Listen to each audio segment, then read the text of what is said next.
Good afternoon, everyone. I'm Steve C. Prasad coming to you from Binghamton University, and I'm so excited to be here with you for the first Binghamton Learning Network webinar of 2026. Nice to have you with us. Thanks so much for joining us.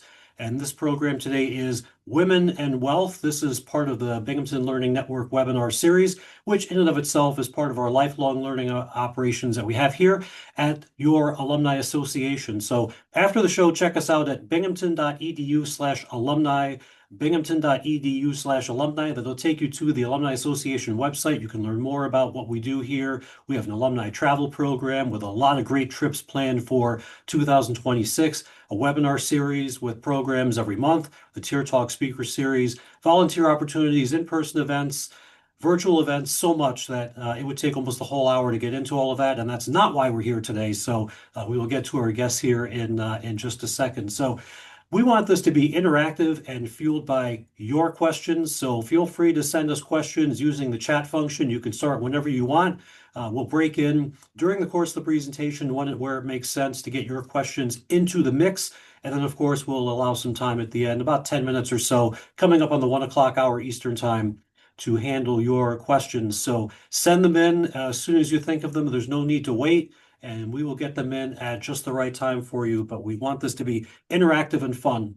And our two featured speakers are pretty much ready to go. So I think it's high time to introduce both of them. So first up, we have Vanessa Lindley, a member of the class of 1990, coming to us from New York City, and she is a vice president and wealth advisor for Bernstein Private Wealth Management, and she has her colleague Elizabeth Sohmer here with us, and the two will be presenting today. And so we will turn it over to you both, Vanessa, Elizabeth. Thank you so much. It's great to have you with us for the first show of 2026. Thank you so much, Steve. And I just want to say I'm class of 94. Give me a little bit of grace here. So if everyone could type in the chat the class you graduated, what year you graduated, that'll give us an idea of who's in the room. But good afternoon, everyone. It is truly an honor to be here with you with so many extraordinary Binghamton University women. From what I heard, we have a large span from the 70s all the way up to the 2025. I have three daughters, and they remind me that I'm from the 1900s. So if you can put the year that you graduated in the chat, that would be great. So I'm excited about the powerful community that we have online today, and the financial lives that you are growing or have already grown. But today is all about you, your priorities, your goals, the wealth you are building in every sense of the word. So whether you're just starting out, navigating transitions, or approaching a new season in your life, you deserve the clarity, tools, and support that we're going to provide for you today. And so my goal is very simple: to help you feel equipped and empowered to make financial decisions that reflect your values and open doors to life and legacy and what you envision. So let's dive in together as a community of Bearcat women who lift as we climb. So today's agenda, we are going to talk about, we're going to introduce ourselves a little bit more. Steve gave us a great introduction, but I'll introduce my colleague, Elizabeth. We're going to talk about why women and wealth is important. We're going to go a little bit into behavioral finance and how we think as women about financial decisions and investing. We're going to do a little activity where we help you figure out what your priorities are in this moment or phase of your life. And then we'll spend the bulk of our time around wealth planning, and then we'll have an opportunity to have some Q&A. So Steve did introduce me already, but again, my name is Vanessa Lindley. I'm a wealth advisor here at Bernstein Private Wealth. I graduated from the School of Management in 1994. Since then, I've been in financial services for over 30 years. I started my career at State Farm and Insurance. I was a State Farm insurance agent in Chevy Chase, Maryland. Moved back to New York. I am a native New Yorker. And I had my own consulting practice for 18 years before coming to Bernstein Private Wealth. I've been here for a few years, and I help women and families and mission-driven organizations really navigate the complexities that come with wealth and their finances. So I'm excited to be here with you today, and I'm going to let my colleague, Elizabeth Sohmer, introduce herself. Steve, thank you, Vanessa. And Steve, if you could advance. Perfect. Yes, we have our beautiful headshots on this slide. Yes. As Vanessa said, I'm her partner, Elizabeth Sohmer, here at Bernstein Private Wealth. I joined the firm back in 2013, and though I am not a Binghamton alum, I went to Villanova University. I'm so happy to be here with you all today. As I said, I've been with Bernstein for some time, and I've spent the bulk of my career, really focusing on planning issues for all sorts of our clients, particularly for business owners, entrepreneur clients, as well as executives. That being said, I have a wide range of planning issue knowledge, so I'm excited to jump into that a little bit more today. All right. So women in wealth, why is it important? And if you go to the next slide, for those of you who are not familiar with Bernstein, we are founded in research. So just like Binghamton, we have a lot of smart, heady people here at Bernstein. But in our research, we found for women, we are becoming more and more financially influential. So what we've learned from our research is that more and more married women are becoming the decision makers for their household, or at least they're claiming it, even if some of them may have been. And because we have multiple generations here, I'm sure some of us can attest to the change in the dynamics of married couples. What we also know is that millennial women have reported, 70% of them have reported that they are also taking the reins for financial decisions. So again, the younger generation is claiming more and more their financial fluency and the power that they have over their dollars. What we also know is that women versus men are more charitably inclined when they become higher income earners. And so we help women think about how they create their legacy, both from their financial provision, but also to the legacy that they want to leave in their charitable giving. And so additionally, we know that women outlive men in the US. And if you're a same-sex couple, we know that you're going to be living long. Both either or the two women that are together are going to live a long time. So we want to make sure that women are prepared for this life journey. What we also know is that 30% versus 17% of women, 30% of women versus 17% of men have slower growing assets, which means that we are usually the nurturers, protectors. So sometimes we can be a little bit more conservative in our investment strategies. But the last point, what it does is it impacts the way that we get a return on our investment. So women end up having a little bit less than men when they retire as a result. So if we turn to the next slide, what we want to understand is that why is this different for women? So research has showed that female investors share some universal concerns and preferences. So if you're not paying attention now, this is your wake-up call. If you have not been paying attention before now. So 80% of men die married, while 80% of women die single.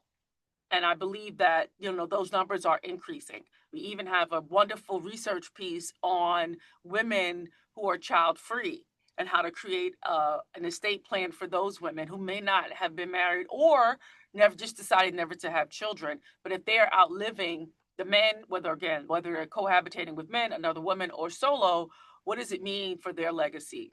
We know that widows, again, outlive their husbands for an average of 14 years. So they live a long time being in charge of their own financial course, and we need to help them be prepared. And regardless of whether you're married to a man or a woman, 50% of marriages end in divorce. So women need to figure out how to manage their finances if they've never had before. So if you look at the bottom of the screen, we know that 95% of women will be their primary financial decision maker at some point in their lives, given all those factors that I just described. And so what's the problem? What we know is that 67% of women feel that their financial advisors do not understand them or interested in them.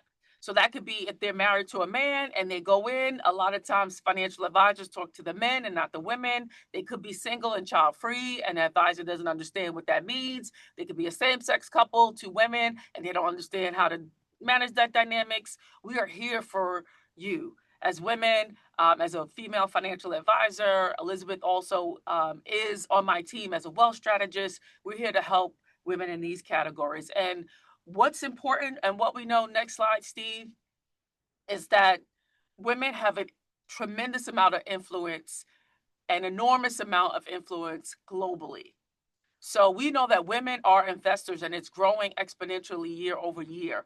We know that there are tons of women executives, retirees, founders, entrepreneurs, philanthropists, and athletes and entertainers. Women's sports blowing up, finally getting some sort of pay equity in that space. So they are experiencing wealth in multiple ways, but they also have unique challenges that come with these enormously influential positions. So the challenges are now, how do they plan for their legal protection as a business owner, as an athlete, as an entertainer, a founder, even corporate executives? How do you plan for that? When your life is in transit, when you're still growing in any of these businesses or growing in corporate America, how do you navigate that? When you're ready for retirement, what unique challenges do you have if you're a high paid executive and you have concentrated stock? Um, and as I talked about before, everyone wanting to leave some sort of legacy, whether it be for the next generation, an organization, or a mission or a cause that you care about. How do you navigate that? So what we want to do is make sure that you have the knowledge, tools, and resources in order to overcome those challenges. So today, if you turn to the next slide, we're going to help answer some of those questions. How do you maximize philanthropic impact? How do you align your investments and values? What investments should you use through various life transitions? What resources do you need as your wealth evolves? And how do you build a family legacy? And lastly, how do you protect against worst case scenarios and outcomes? So again, today we're going to just touch the surface on these topics, but we are available to help you as you navigate them long term. So we're going to start off with the interesting topic and ground the rest of our conversation in behavioral finance and how we make decisions. And I'll turn it over to Liz. Thanks, Vanessa, for that awesome background. So if we go to the next slide, I think it's really important, whether or not you are early into your investing or your wealth planning journey, it's helpful to think about how do our brains work when it comes to money? Because there is a very psychological, emotional component with finance. And Steve, if we go to the next slide, we have this diagram. I realize this illustration of the brain is not drawn to scale, but for the purposes of today's discussion, we're going to simplify things a little bit. So as you might be familiar, there's a part of our brain, the one that's most familiar to us, that's the part that's governed by reason. You see on the left in gray.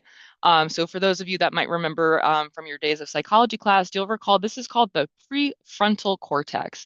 This is the part of our brain that acts rationally, that's logical, it understands cause and effects relationships, and it's really focused on planning for the future and making rational decisions. But as you see on the other part of the brain, this is the part that's governed by instinct. This is the part that encompasses our feelings, our emotions, our physical actions. You might be familiar with the term fight or flight. This is that automatic response we have to a very stressful or harmful event, and it's activated without conscious reasoning. So when it comes to investing, it can be difficult not to give in to these fight or flight instincts, that roller coaster effect. If you're looking at the headlines, if you're turning on the news, you see, with the click of a button, the markets can, drop immediately, or they can go up. There are lots of dips and highs and lows over time. So it's important to recognize that we are only human, and it is totally normal to feel discomfort when you see these headlines, when you see what's happening with the financial markets. So if we go to the next slide, Steve, I just wanted to highlight there are these what we call these common biases, these instincts, these investor biases. There are several others, but this is what we tend to see regularly when working with our clients. And the first one is that fight or flight instinct that I just discussed. The second is what we call loss aversion. And we're going to get into this a little bit more, but this is avoiding the potential for loss as much as possible because you actually place more value on a loss than on a gain of the same amount. You feel that loss way more than you do for a gain. There's also a bias, which you see in purple, that's called anchoring. That's when we extrapolate from a recent traumatic experience and we expect that will continue to occur over and over again. So, for those that lived through 2008, that has stayed in the back of your head and we're just waiting for that to happen again and again. And then lastly, we have data frequency. And this is when we are influenced by how often information is received. I always think of Geico commercials, what you see constantly on the TV or in your life, social media. And this is when, as an investor, you might make a choice based on advertising rather than from, a thorough analysis of research or fundamentals. So as I mentioned, we're not going to dig into all of these, but I think it would be helpful to show one example. And I want to make this a little bit interactive. I see the chat is now open, which is awesome. So if we go to the next slide, so this is a hypothetical situation. Nice problem to have. This is actually from a well-known research study too. So this is the game to pull the audience. So if you can write in the chat, you have two choices. Choice one on the left-hand side, you have an 80% chance of getting $4,000 or a 20% chance of earning nothing. Versus choice two on the right, you have a 100% chance of earning $3,000. So by show of hands or through the chat, would you pick the 80% chance of 4,000 together with the 20% chance of nothing, choice one? Or would you rather have that 100% certainty of earning $3,000? So let's see. I'm going to open the chat so I can see what's coming in. A lot of choice two. A lot of choice two. That's okay. So if we go to the next slide, Steve, most participants are just like you all. They choose the certainty of earning $3,000. 80% of survey participants select choice two. And from the research, 20%, much less popular, choose choice one. But when you do the math on the expected value of these options, which we've done for you on this slide, you'll see that choice one, while less popular, actually has a higher expected value. You'd actually, if you applied 80% to $4,000, you would get $3,200, which is more than 3,000 on the right-hand side. So this game really illustrates that when it comes to considering gains, we would rather go with certainty. Like a lot of you are saying, let's just 100% certainty, let's lock that in. Let's lock in the $3,000. So now let's play the game in reverse. We go to the next slide. Choice one is now an 80% chance of losing 4,000 combined with the 20% chance of losing nothing versus choice two, which is a 100% chance of losing 3,000. Let's see what do you choose for this version of the game? I'll give you a few moments to type in your responses.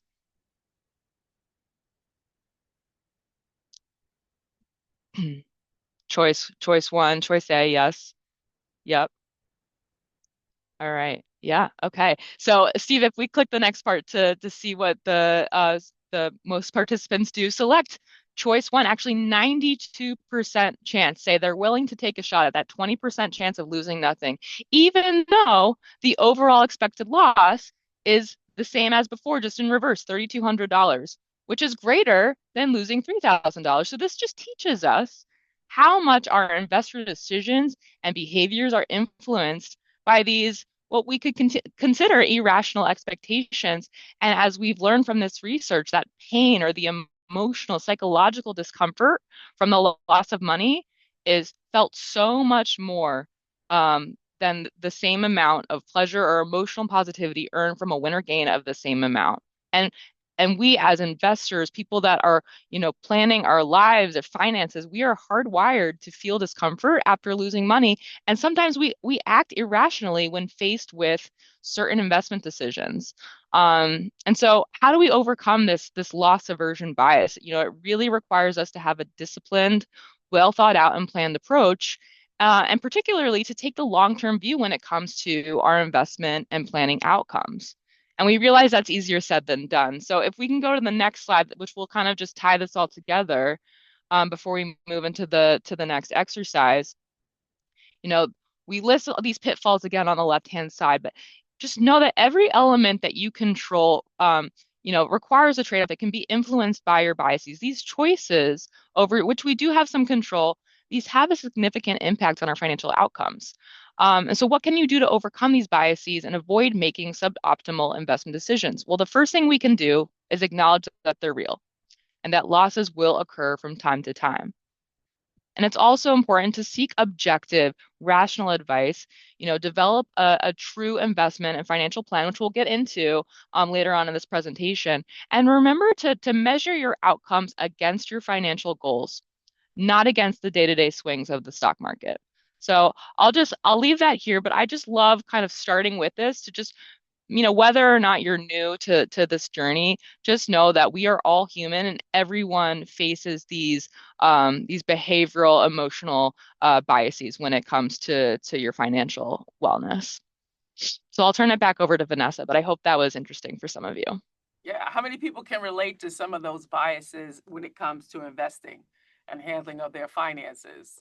If anyone stands out, any of those identifiers, please feel free to put it in the chat. Next, what we're gonna do is think about your priorities. So, as a wealth advisor, I always start with what's important to you. The stock market is one thing, but how you invest is really grounded in why. And so we look beyond the numbers. So we know that on this in this webinar, there are people who graduated all from 1970 all the way till last year. And we know that your interests may vary. So if you look at this word cloud, which I had to teach my daughter what that meant, she said, "What is that called when you put all the names?" And I said, "It's called the word cloud." No, I said, "That's the name of it. You can use different systems to create it." But this is a word cloud that was created based on research on all the things that people can do with their money. So if you looked at this word cloud, some of these may stand out for you. So you might be looking to reduce your stress, financial security, pursue hobbies, create or innovate, start a business, create a legacy, learn new things. So I take the time with my clients to really figure out what is most important with you for you at this moment in your life. And the life cycle can change over time. So one of the activities that we do with clients is what we call a priorities exercise. So if you turn to the next screen, Steve, these are 8 priorities that we have identified that kind of put buckets on decisions that are important depending on the phase that you're in. So I want you to look at these 8 categories. One is lifestyle and experiences. So that if that is a priority for you, that means at this moment in your life, what's most important for you to do with your money is to do things that support your lifestyle. It could be a big home, it could be traveling, any of the things that support your everyday lifestyle, the things that you do with your money. Um, for relationships, that's another priority that may be the most important thing. It could be marital, it could be familial. Relationships may be most important. For me, I have 3 teenage daughters. Relationships and experiences are very important for me, although I'm planning for college as well. So the bucket is kind of tight, but I've intentionally for the next 4 years are thinking about what experiences I can create to instill strong relationships with my daughters before they leave for college. Career could be another thing. If you're in career growth, that could be priority. Education, it could be for yourself or family members. Saving for the future. If you're like, retirement is coming, I need to start saving for retirement or to buy a home. Things that you want to save for, that could be priority. Risk, you want to prepare risk. And risk categories could also be retirement. It could be, for your parents. You want to protect the money that you have. Impact is another priority, and that is philanthropic goals. So donating to Binghamton, donating to a nonprofit or some other entity or interest of yours. It could be a museum or some sort of impact that you want to invest in. And the last category is a wild card. So that can be anything that is a priority for you as it pertains to your money. So what I have my clients do is rank these. So I want you to take a moment, and you can do it in your head, you can write it down, you can type it on your computer. If you were to rank these from 1 to 8, I want to know in the chat, what would be your first 2? Because we have a big group. So if we had to rank your first 2 priorities, I want you to type those in the chat once you've organized them from 1 to 8. 1 being the most important at this phase in your life, 8 being the least important for this moment in your life. These are the priorities that you would pick for your finances right now.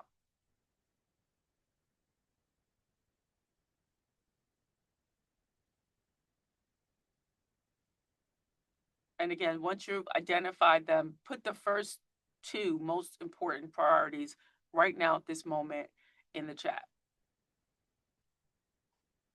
Thank you, Casey. Casey, if you can tell us what the wild card is for you, something that's not on the board, if you care to share, if you can add your wild card. So I see career and education. 8, the bottom one is impact. Thank you for sharing the bottom one, because that would be next. What would be the least important for you? Saving for the future, relationships, eliminating debt. That could be risk. It could be the wild card. Relationships and saving for the future, lifestyle and experiences, relationships and wild card. What's the wild card, Christine, if you care to share? And for the people who put relationships, if you want to share what relationships you're prioritizing at this moment, because they also could change. It could be your parents, it could be your children, it could be cousins, it could be your partner. What's the wild card, and what are some of the relationships that you are prioritizing in this moment? And then impact, if you want to share what's important for you as far as impact. Children and partner, okay. Risk and lifestyle. What's the wild card, Christine? I think you put that there. Oh, Christine, I'll be praying for you. Okay, back up and bucket for your son. All right, thank you for sharing. What would be number 8? What would be the least important at this moment? Just curious. What would be the least important? Impact, donations. So many of you are probably still building. And legacy is a broad term. So legacy could be something that you donate for impact, but also the relationships that you're building, the taking care of your children, taking care of parents, investing in education. Those are legacy opportunities as well. So you may have an impact in a way that you don't think. And so once we do this exercise with individual clients, then we start to look at what that means for their wealth. So thank you all for sharing. And Steve, if you advance 2 slides, we take this exercise, we talk about it, we unpack it a little bit more, and then we get into the wealth planning. So we start again, all of our discussions about finances with how we build a legacy. And it's built through family alignment. And again, family is a broad term as well. So we don't make assumptions on what a family could mean for you. It could be your birth family, it could be your marital family, it could be your chosen family. So as you see from this activity, we always start with phase 1, discovering what your priorities are. We start from there. Then we go to phase 2, planning.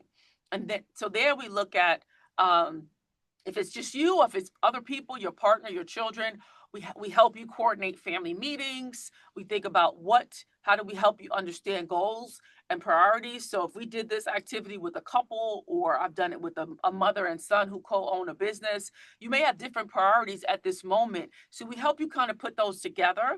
Then we look at some educational curriculum or financial literacy that may help maybe for the next generation. And then the last part of our engagement is the governance. That's implementing. So that's when we start creating this roadmap to reaching those dollar goals. Because once you've identified the priorities, we then have to figure out how much will that cost, and then what will it take to achieve those goals. So we create a purposeful estate plan. We may help you think about how we aligned your priorities with your investment strategies, some personal philanthropic plans, and there may be a governance system for our high net worth families. They create a family governance. So we kind of put all of that together to say, okay, what are going to be some of the rules for next generation to help us sustain a familial legacy? And it could be philanthropic. It could be, we want to make sure that everyone at least has an undergraduate degree. So we want to make sure each generation has money for that. And so that's where we generally start before we get into the actual planning. So I'm going to turn it over to Liz, who's going to walk us through how we look beyond the investments, which we just talked about, but then we're going to move next into some strategies. Thank you. So, there are 4 places that your money can go. As we're talking about, what wealth means for you, you've reflected, you have a good understanding of what your closely held values are, your priorities, but ultimately your money can go to 4 places. You can spend it, you can give it to the people you care about, you can leave it to charity, or you can hand it over to the government. Usually people do not prioritize that last one in the form of taxes. But as we just learned, everyone has very different priorities. And so as wealth advisors, as planners, we want to make sure that our clients, that you are able to spend, considerable time understanding what the important objectives are for your wealth, um, the assets that you have and what you want to invest in. What are some of those vehicles that those assets are housed in? Do you have trust set up? Do you have, tax deferred? We're going to get into, retirement accounts in a little bit. Do you have charitable vehicles? And then how do you prepare for the relevant risks? What's your time horizon? What is your risk tolerance? What are your liquidity needs? And through the modeling that we can do to really help harness all of this and bring it all together, we can help quantify what are some potential outcomes that you could face over the next, several decades, depending on what your time horizon is. And basically, what are ways that we can structure your wealth so that it is positioned in the most optimal way? And so if you see on the right-hand side of this slide, we have this framework known as core and surplus capital. And essentially, we do this for all of our clients, regardless of where you are in your journey. But oftentimes, this is important for folks that are in transition. And as women, we find ourselves in transition a lot, whether it's a career transition, a death of a spouse, or a divorce, or really you name it. It can really depend on or maybe a sale of a business or a stock. And so we want to be able to say with the most confidence that should we have another 2008, should we have poor markets, should we have high inflation, should you live much longer than you expect, we want to make sure that you have what we call core capital, that nest egg, that you are going to have what you need, should we experience the worst case outcome. And then anything that you have above and beyond that amount, that is what we call surplus capital. And so just kind of taking a step back and, for those of you that might just be getting started in your, in your career or your planning journey, if we can go to the next slide, Steve, really the question sometimes I get is, how do I start? And it comes down to, well, what are your goals? And so I think if it's helpful to kind of write this down because we all kind of went through what is most important for you, for your wealth, whether it's your lifestyle, experiences, saving for the future, education. Um, so it's important to develop a financial plan that takes all of your goals into consideration, as well as the corresponding time horizon for that bucket. So this is an example. Starting on the left-hand side, we always recommend having an emergency fund that could be somewhere between 6 to 12, sometimes 6 to 12 months or up to 2 years worth of expenses in cash.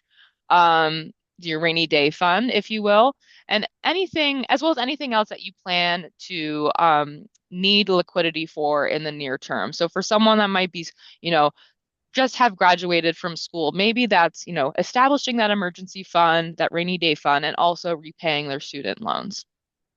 For purchases or goals that are in the future, perhaps buying a home, maybe saving for a wedding, buying a car, it's good to start planning for that early on. But since those funds are not yet needed right away, you could put that money to work by investing. So you can see as we're moving to the right part of the page, short-term, mid-term, long-term goals, we start to think about how we invest those assets a little bit differently, maybe in more return-seeking assets, what we call stocks, as opposed to, your rainy day fund, the assets that you would use maybe for a down payment on a home in the near term or paying down debt. Maybe we have those in cash or more what we'd call risk mitigating assets like bonds. So for your longer term goals like retirement savings, we actually recommend having this in a more growth oriented allocation, especially if you're young and you don't plan on needing those assets for a long, long time. So if we can go to the next slide, when it comes to investing, we really like to think about the various phases of your life, as we kind of just went through, as well as two types of assets. So I just talked about core and surplus capital. Now I'm going to throw in some more jargon. I like to use this term, financial capital. That's the amount of money that you have. But there's also a term known as human capital. And this is essentially your earnings and savings potential. So while you're young, when you see on the left-hand side, childhood, college, early in your career, you might not have a lot of financial assets right when you graduate from college. In fact, you might have negative financial assets, um, seen during your college and grad school years. But throughout your education and work experience, you are building valuable skills and the ability to work and generate savings in the future. So you see that yellow line starts to increase. That's your human capital. As you start to build out those skills and go through school and start your career, that's where the yellow really takes off. But as you see in this chart, that the value of that yellow line, the human capital, will decline with the number of working years that you have ahead. However, during this period, you should presumably be building significant financial capital, that mountain that you see in blue. You're building that throughout your career to then last you through retirement. So the financial capital and the human capital, those are inversely related. You're basically converting your human capital into financial capital, into wealth for yourself, for your future well-being. So it's important to think about this concept when it comes to investing, because the younger you are, the earlier you are in your career, the more working and earning years you have ahead of you, and the more risk you can take on in your investments.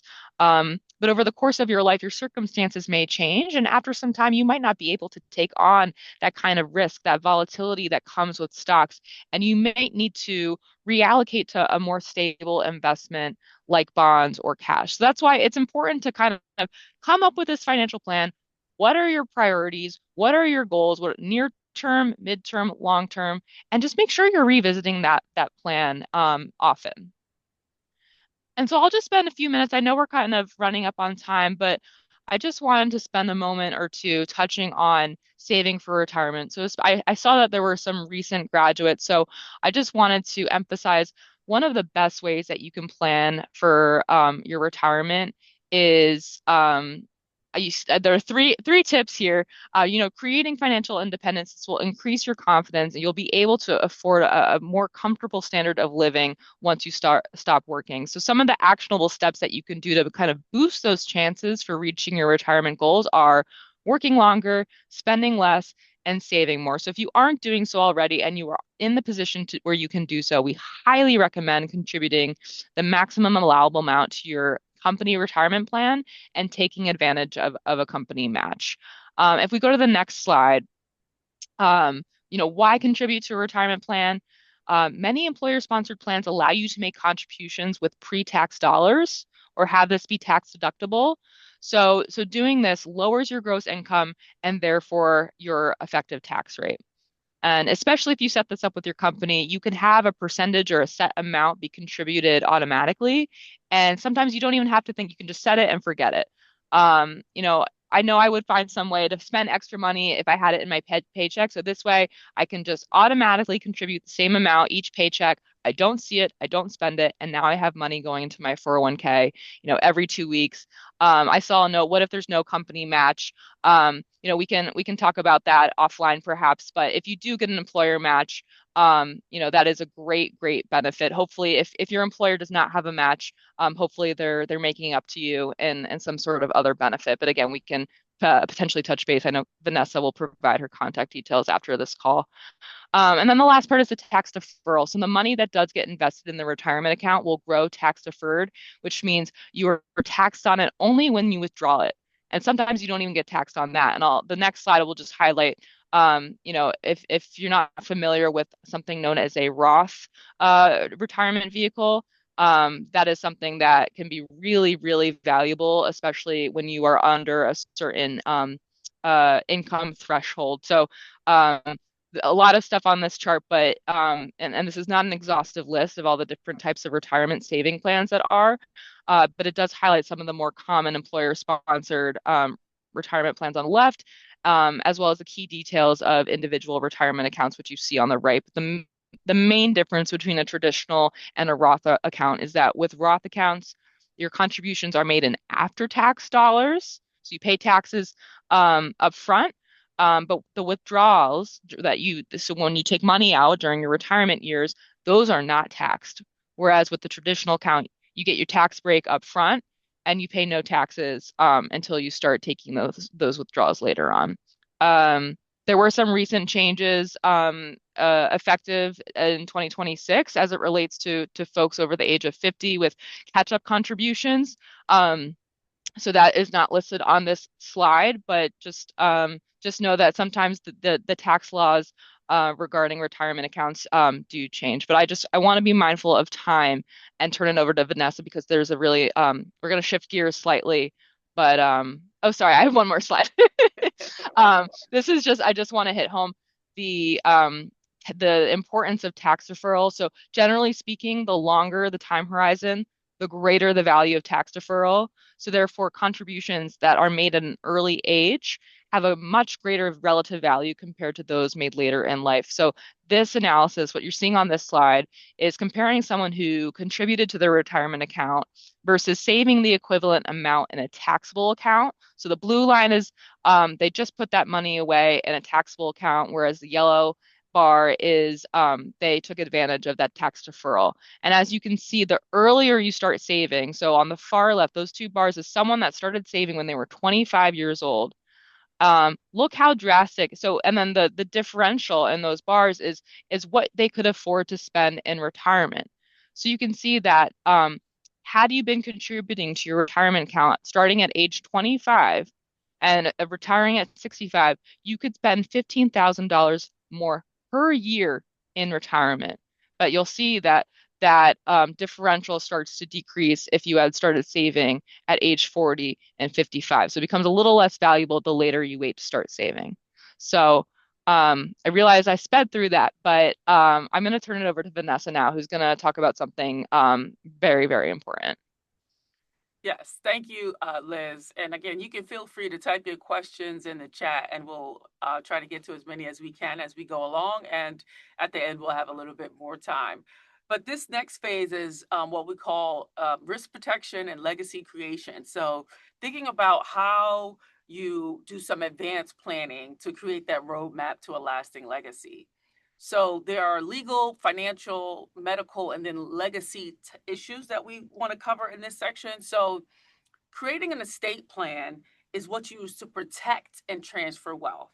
So sometimes people confuse a financial plan and estate plan. The estate plan are really the legal protections to protect and transfer wealth.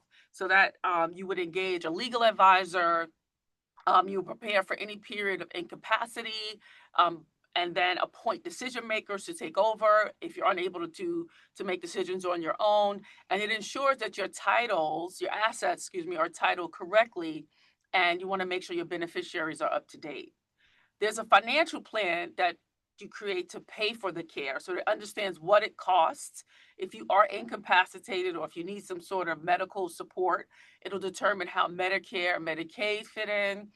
You would consult with both a wealth advisor, a CPA, a legal advisor. You would have a team to kind of create some of those things. You want to document your medical preferences when you're creating this plan. So explore what you want, what your options are with your medical team. You would create what we call a living will. So that gives someone the authority to make decisions while you're still alive, and or you would say what you want to be done while you're still alive. And you would appoint, that healthcare agent to say, this is what that she would want or he would want, and this is why we're going to uphold that. And then the last part is defining and protecting your family legacy. And that's making sure you communicate with your family verbally. I have a book out on Amazon called The 7 Ways to Win with Your Money. And one of the chapters are about having courageous conversations. So that means having conversations while you're healthy and alive with the people in your life that are important to you, so you can communicate what your priorities are, what your values are. Then you can create that will. It's an ethical will, and document your wishes for your final arrangements. But you really want to break the mold. Some cultures, some families has a stigma or stereotypes about talking about death, thinking that it would like bring it on. But we really want to have these courageous conversations with our elders, with our peers, and with the younger people in our families to talk about death and what our wishes are. And so anybody here have a question on what these documents are? And we can turn to the next screen so we can, break them down a little bit more. if you know what a power of attorney is, a durable power of attorney, a healthcare proxy, a living will, a revocable living trust, or a will. So anybody have questions on that? And if you don't have these things, and that's regardless of age, you want to get these things in place. So again, some of these are going to handle financial tasks like the durable power of attorney. Some are going to handle healthcare decisions. Some will determine your distribution of property.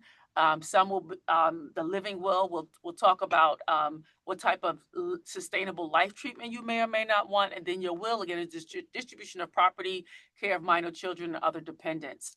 I unfortunately lost my mother to cancer when she was 53 years old. She had me very young, so I was an adult, but I was her, I was the person who made the financial decisions. So I had the power of attorney. My uncle was her healthcare proxy. They had a similar religion, so they had beliefs about blood transfusions. So he made the healthcare decisions. I made the financial decisions. She had a will. Unfortunately, her will did not properly spell out the care for her son, who was my younger brother, who was still a minor when she died. And that left some controversy in our family, which is part of the reason why I do what I do, among other things. But we want to make sure we are documenting what we want to happen with our children and our families and ourselves along the way. And so that kicks in upon death, and that was not spelled out. And so there were some court things that happened, and I, who had two small children, had to take in my brother, which is another long story that we can't cover today. But you want to make sure, some of us may be in the sandwich generation, so we're taking care of our parents and older generations, maybe aunts and uncles and children. So we want to have these conversations early and often. And so the next slide, Liz talked about legacy planning with surplus capital. Some of us may have surplus capital, some of us may not. But when you start to gain that surplus capital, that wealth that you've built, it drives complexity. So how to manage this extra surplus money really requires support. So Liz talked about the 4 places that money can go. You can spend it, give it to loved ones, give it to the government, or you can give it to charity. Once again, what we do when the wealth complexity comes into play is we help you identify your goals and priorities, as we did a little bit in the earlier activity, and then we ensure that your assets can support your lifestyle spending until you no longer need it to. And we have a wealth forecasting system, which is a proprietary system that we have here at Bernstein. We can put in how much money you have, what your goals are, what type of investments we would put in, and we project out to your 90s to make sure you have enough money. The secondary goals are the other things that are important to you, how much money you want to transfer to your loved ones, what type of charitable legacy you might want to leave, and ultimately, how do we minimize income and estate taxes? Because the more money you earn, the more taxes you owe. And if you want to create that legacy through finances, we help you figure out how you minimize estate taxes. And so next slide, what we want you to consider when you're having these conversations, before you start planning, do your loved ones have all the necessary estate planning documents created or completed? And I'm going to put you all on the spot. Do you and your loved ones have all the necessary estate planning documents created or completed? Put a yes or no in the chat. Will you have access to the documents if there is an emergency? Now, when I started my career in insurance back in the day, I would talk about leave a document in your office, leave one in your home. Now everything is digital. But then we have all these passwords, which half of them I can't even remember. How are you sharing with your clients and with your family members? I advise my clients to create this emergency contact, and I've done it on my iPhone. And the joke we have amongst my friends is, when I die, make sure you delete my text messages right away. But you want to give people access to the emergency documents and tools and resources upon your death or incapacitation. Do you have a list of important contacts and representatives? Do you have that financial plan in place? Is there an up-to-date list of your assets, liabilities, and household information? Do you understand what your healthcare options and priorities are? Have you communicated them? Have you documented them? And sharing important stories and values. When mother had cancer, we went through, she went through Memorial Sloan Kettering, and I was able to actually interview her on StoryCorps. I don't know if you've ever heard of it, but StoryCorps is it was part of the public, I hope it's still funded, part of the public communications, where they take American stories and keep them in archives for future generations. So there's a recording of me interviewing my mom, just asking her questions about her growing up, our relationship, and what she would want her future kids to know. So these are just some things to consider. But advanced planning is a chance for you and your loved ones to evaluate what matters most. These conversations really help ensure your wishes are respected and your legacy is safeguarded. So if you haven't done it, we encourage you to do it. And lastly, I'm not going to go into detail, but in case people are considering investing or are invested in the market, I just wanted to share some of our best thinking from Bernstein's perspective. The economy has been growing slowly, but it is stabilizing. We do anticipate the market to continue to grow in 2026. And the best thing, without getting deep into this slide, because we are coming down on time, and I want to make sure if there are any questions, please put them in the chat as I'm talking. But we think that, the equity market is still going to continue to grow, but we want to make sure that our clients are thinking about staying invested and diversifying. There's some, conversations around AI and technology that we can cover. We're considering inflation. We do think that the tariff conversations have kind of stabilized. So again, for us, our best thinking for investors is stay invested, make sure you're diversified. This is not a moment for fight or flight, as Elizabeth talked about earlier. It's a moment for disciplined planning and aligning your portfolios with your goals and time horizon. So the final slide is for us here at Bernstein and me as an advisor. We do have an unparalleled depth of expertise, regardless of what bucket you fall in. This is for illustrative purposes, and all the things that we covered. We're not providing tax, legal, or accounting advice, but I do want to say that we do have specialty teams that focus on business owners, global families, sports and entertainment, family law, professional practice owners. So that's like doctors, lawyers, dentists, etc., corporate executives, endowments and foundations, and family offices. So if you fall into any of those buckets or beyond, please let us know. So we have a few minutes for any questions. Yes, send in your questions on the chat. Actually, there's one in the Q&A part that I'll go ahead and read here, but I'll leave this slide up for a couple of minutes. For anybody that wants to take down Vanessa's contact information, please feel free to do that right now and take advantage of it. So send questions if you think of something later. She would be absolutely willing to help. So let me see here. Okay, yeah, I thought there was more than one, but just one. Okay. If we are just starting all of this, whom should we contact first? Should we create a will ourselves or contact an estate planner? I have a couple of questions about planners, but we can hit this one first. Yeah, if you're just starting out, you can start with me if you want to, and I can direct you. But when you create a will, that's a legal document. But you will need a team. So you need a tax specialist, a wealth advisor, an attorney, an estate planning attorney. So if you reach out to me, regardless of where you are on your journey, I have a network that I can connect you to help you get started. And if your company does not match your 401k, that is a personal conversation we would have. I always say max out the match because it's free money. And then beyond that, you can start your own 401k, but you want to see what company that your employer is using for your investments. There may be still a great opportunity to put your money there. One thing it does is creates discipline because it can come out directly from your paycheck and you don't have to put it anywhere. So it does depend on what your company is offering in that 401k. But again, Katie, if you reach out to me, I can also take a look at that. Do we recommend 403b or Roth IRA? If your employer offers both, that would be something we would look at as well. It depends on what they're offering. The Roth, of course, as Liz said, it creates that tax deferral, so you get to take the money out tax-free once you retire. So you put it in after taxes, it grows tax deferred, and you take it out tax-free, which is a great benefit. But the 403B, if they offer that and there's a match, you might want to take advantage of that. So again, it just depends on what your employer is offering under those two structures. So if you want to reach out to me, we can take a quick look and help you identify that.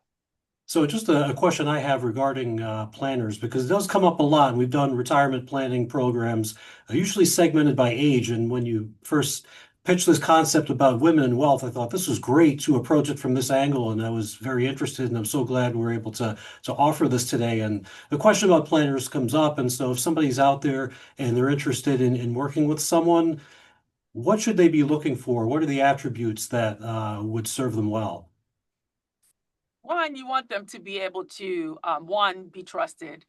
So I always say, try to get a referral from someone that you also respect and trust. So you want them to be a trusted advisor. You want them to be knowledgeable and resourceful. I pride myself here at Bernstein because while I'm very smart, I graduated from Binghamton, I don't have to know everything. As you see, Liz presented, I could present that as well. I know just as much as Liz does in that context, but we work in a team approach here so that we have multiple brains looking at a person. Everybody doesn't, every office and organization doesn't have that. And to be honest, we work when wealth comes to complexity. So, our sweet spot is 5 million to 100 million. We can take clients as low as 1 million. We also do 401ks and 403bs. So if your employer does have a 401k or a 403b, we can take a look at that and see how we can help your organization or company you work for maximize those opportunities. And then you would get access to us. But again, if you're looking for an advisor, someone you can trust, someone who's knowledgeable and resourceful is what I would say ideally.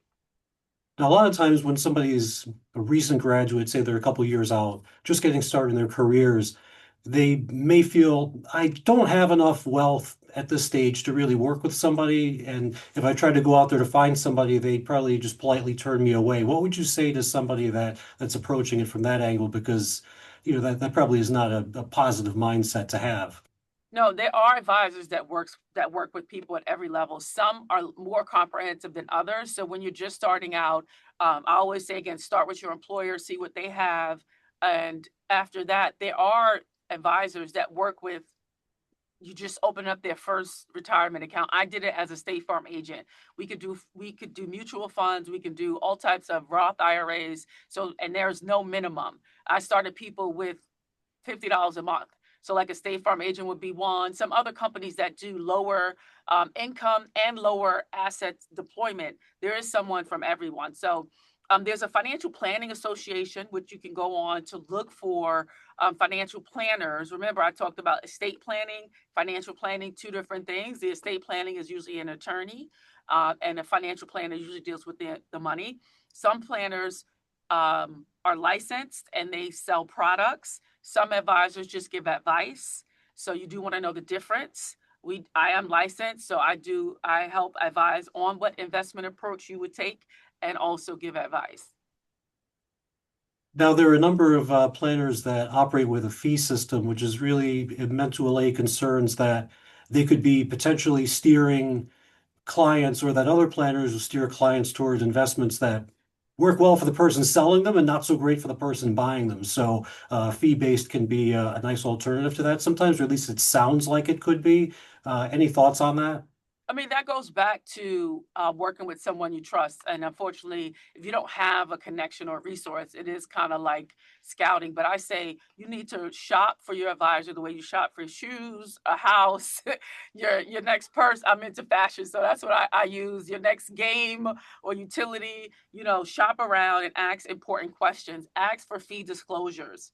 Here at Bernstein, we only get paid if our clients make money. We have our own proprietary investment strategy, so we don't make money based on which product we push more than the other, but there are people that do that, so you do need to be aware of that. So yes, Andrew, we need 1 million minimum in liquid assets for Bernstein to open up an account as we watch you grow. But I do say shop around, ask for full fee disclosures because yes, there are some people who will push a particular product.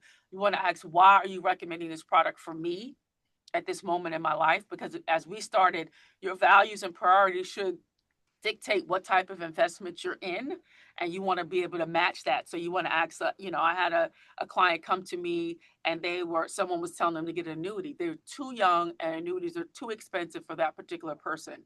So you need to know that. And I was able to help her look at each of the three options she had. She didn't have enough assets to become a client, but then I referred her to someone else who could help her meet her where she is and still give her advice that she can take with her. Well, that's great. This presentation was super informative. It was quite a lot within a short amount of time and space, but you go back and watch the recording. We'll make it available online. So the same website that you used to go ahead and register for this webinar, this will be where the recording will get posted. I'll go ahead and say the URL out loud, and then I'll type it into the chat, alumlc.org/Binghamton. alumlc.org/Binghamton. We're just a little bit past 1 o'clock. So I want to throw it to the two of you for any parting words. While I go ahead and type that URL into the chat. But thank you so much. This was really awesome. Anything you'd like to share before we wrap up for this afternoon? Well, I'll just say, as we wrap up, I want to leave you with this. Wealth is not just about numbers. It's about your security, your choices, and legacy. And every woman here and men, whether you graduated in the 1970s or last year, you deserve to feel confident and in control of your financial future. Today was about giving you tools, but more importantly, giving you permission to put yourself and your story at the center of your life. So my call to action is really simple. Choose one step, one tip that you learned today. Have one conversation, start one habit, pick one priority, and put it into action for the next 30 days, because that one single step can become a turning point in your life. So you all are Binghamton alumni. We're resilient, we're capable, we're powerful beyond measure. So your wealth is a resource, but you are the real asset. So thank you for spending this time with us today, and I look forward to supporting you on your journey. Vanessa, thank you so much, and my apologies for the opening where I goofed on the class year and It's so aged you up good. unnecessarily. And That just made me look a lot younger. I have a kid who's 16, and he reminds me all the time that I was born in the 1900s, Yes. unlike him in 2009. So I hear a lot of the same That things. is And so so, funny.